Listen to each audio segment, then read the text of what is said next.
अस्सलाम वालेकुम रहमतुल्लाहि व बरकातुहू।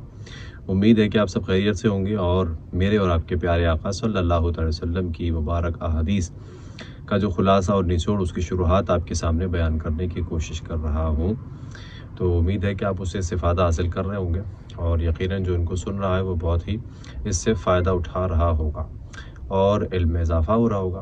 तो हुज़ूर अलैहिस्सलातु वस्सलाम की उम्र जब 40 साल हुई तो फिर हुज़ूर तन्हाई पसंद हो गए, फिर गारे हिरा में जाते थे। और फिर एक दफ़ा ऐसा हुआ कि हुज़ूर अलैहिस्सलातु वस्सलाम अल्लाह ताला की इबादत से मशगूल थे कि अचानक से आपने देखा कि एक फ़रिश्ता आया और उसने आपसे कहा कि इक़रा, पढ़िए। तो हुज़ूर अलैहिस्सलातु वस्सलाम ने फरमाया मा ना बिक़ारी, मैं पढ़ने वाला नहीं हूँ। इस हुज़ूर के इस कौल की कई जो शुरुआत है उलमा कराम ने बयान किए, काफ़ी सारे मानी और मतालिब इसके बयान किए हैं। हमारा चूँकि उस पर कलाम नहीं है, तो हज़रत जिब्रील अमीन ने जब हुज़ूर अलैहि सल्लम को कहा कि आप पढ़िए इक़रा, तो हुज़ूर ने फरमाया मा ना बिक़ारी, मैं पढ़ने वाला नहीं हूँ। तो फिर हज़रत जिब्रील अमीन ने हुज़ूर को पकड़ा और दबा दिया, ज़ोर से सीने से लगाया और चिमटाया और दबा दिया। तो फिर हुज़ूर को छोड़ा, फिर कहा कि पढ़िए, तो हुज़ूर ने फिर वही जवाब दिया। तो 3 मरतबा ऐसा ही हुआ। फिर उसके बाद हुज़ूर अलैहिस्सलाम को हज़रत जिब्रील अमीन ने कहा इक़रा बिस्मि रब्बिकल लज़ी खलक़, और फिर ये सारी आयतें जो थी पढ़ के हुज़ूर के सामने बयान की। हुज़ूर इन आयतों को याद करके फिर गारे हिरा से बाहर निकले। तो जब अब चूँकि वो पहली वही नाजिल हुई थी तो हुज़ूर पे, हुज़ूर के क़ल्ब पर एक उलमा ने लिखा कि लर्ज़ा तारी था, एक खौफ सा था। हुज़ूर अलैहिस्सलाम हज़रत खदीजा रज़ियल्लाहु ताला अन्हा के पास आए और सारा वाक़या बयान किया और कहा मुझे मेरी जान का ख़तरा है। हुज़ूर अलैहिस्सलाम की इस बात को सुनकर हज़रत खदीजा रज़ियल्लाहु ताला अन्हा ने कितनी प्यारी बात की और कहा कि अल्लाह ताला आपको रुसवा नहीं करेगा। आप तो ख़ुद कमाकर दूसरों को जो है वो उनकी किफ़ालत करते हैं, उनको खिलाते हैं, उनको पिलाते हैं, आप दूसरों का बोझ उठाते हैं, आप लोगों की मदद करते हैं।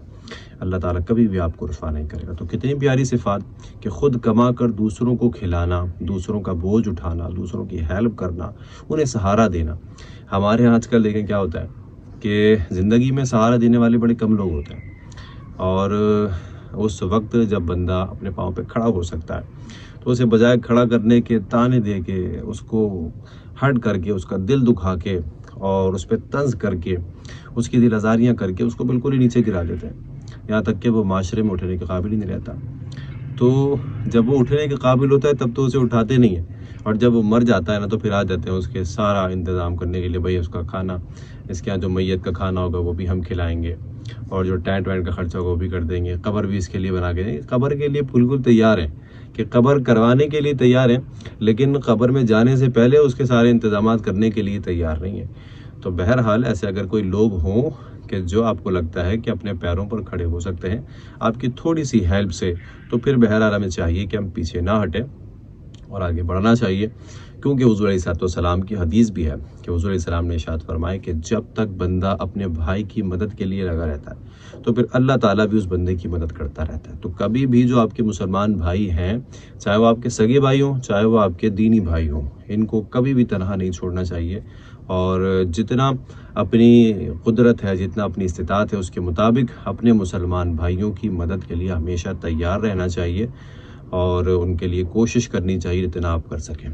आजकल आप देखें कि बग़ैर जो है वो रिश्वत के तो गुजारा ही नहीं है।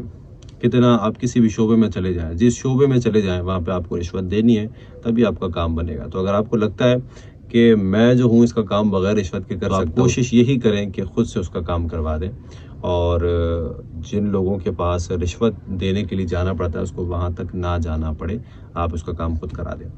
तो बड़ी प्यारी बात है ये, हमें कोशिश करनी चाहिए कि हम अपने मुसलमान भाइयों की मदद करने के लिए तैयार रहें।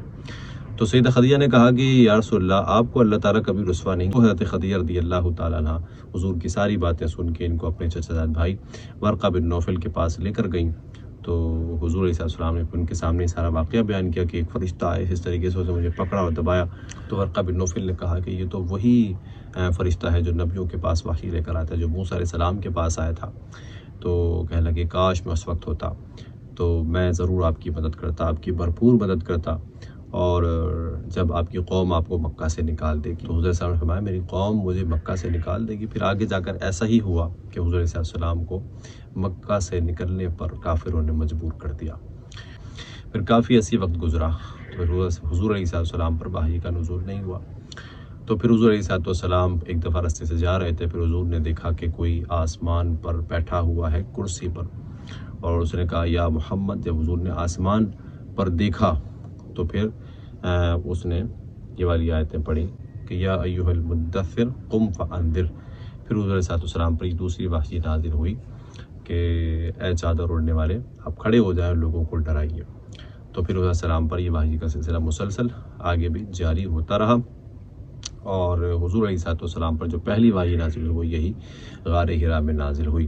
امید ہے کہ یہ باتیں آپ کو پسند آئی ہوں گی، اور اس سے جو باتیں نکال کے آپ تک پہنچانے کی کوشش کی ہے ان سے آپ ضرور استفادہ حاصل کریں گے۔ اللہ تعالی ہم سب کو عمل کی توفیق عطا فرمائے۔ وآخر دعوانا ان الحمد للہ رب العالمین۔